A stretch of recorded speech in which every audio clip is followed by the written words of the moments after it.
Hi friend, దానికి కావాల్సిన పదార్థాలు ముందుగా 1 ఎగ్, 2 బ్రెడ్ స్లైసెస్, సాల్ట్, టేస్ట్కి తగ్గట్టు సాల్ట్, కారం. ఇప్పుడు తయారీ విధానం చూద్దాం రండి. ముందుగా స్టవ్ వెలిగించుకొని ప్యాన్ పెట్టుకోవాలి. ప్యాన్ హీట్ అయ్యే వరకు మనం ఇక్కడ ఎగ్ మిక్చర్ని కలుపుదాం. కొంచెం సాల్ట్, టేస్ట్కి తగ్గట్టు సాల్ట్, అలాగే కారం,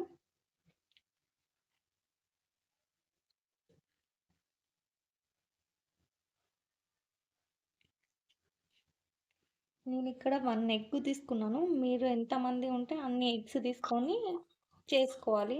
చాలా సింపుల్గా టేస్టీగా క్విక్గా అయిపోతుంది. మార్నింగ్ టిఫిన్కి కానీ నైట్ డిన్నర్కి కానీ బాగుంటుంది. ఈవినింగ్ స్నాక్స్ లాగా కూడా బాగుంటుంది. పిల్లలు ఇష్టంగా తింటారు. ఇప్పుడు ప్యాన్ హీట్ అయింది. మనం బ్రెడ్ స్లైసెస్ని రెండు వైపులా గోల్డెన్ బ్రౌన్ కలర్ వచ్చే వరకు వేయించుకుందాం.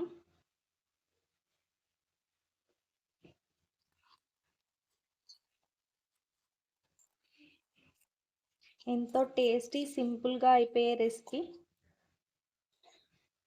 మా పిల్లలు చాలా ఇష్టంగా తింటారు.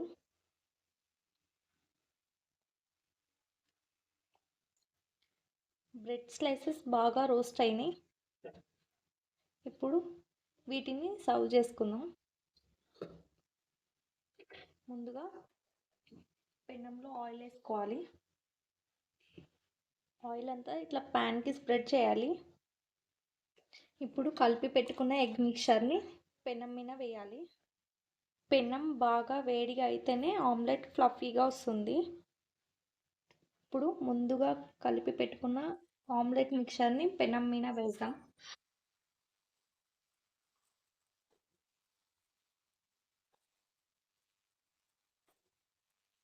ఇలా మొత్తం స్ప్రెడ్ చేయాలి ప్యాన్ అంతా. ఇప్పుడు ఒక వైపు మంచిగా కాలింది. ఇప్పుడు ఇంకొక వైపు టర్న్ అవుట్ చేసుకుందాం. 2 సైడ్స్ కాల్చుకుందాం ఆమ్లెట్ని. పెనం హీట్ ఉండి ఆయిల్ మంచిగా ఉందంటే ఫ్లఫీగా ఇట్లా పొంగుతుందండి ఆమ్లెట్. ఈజీగా సింపుల్గా ఎవరైనా చేయొచ్చండి. అంతే అండి, ఎంతో సింపుల్గా టేస్టీగా తయారు చేసుకున్నాం బ్రెడ్ ఆమ్లెట్ రెడీ. మీరు కూడా ట్రై చేసి ఎలా ఉందో చెప్పండి. కామెంట్ సెక్షన్లో కామెంట్ చేయండి. నచ్చితే లైక్ చేసి సబ్స్క్రైబ్ చేయండి మా ఛానల్ని.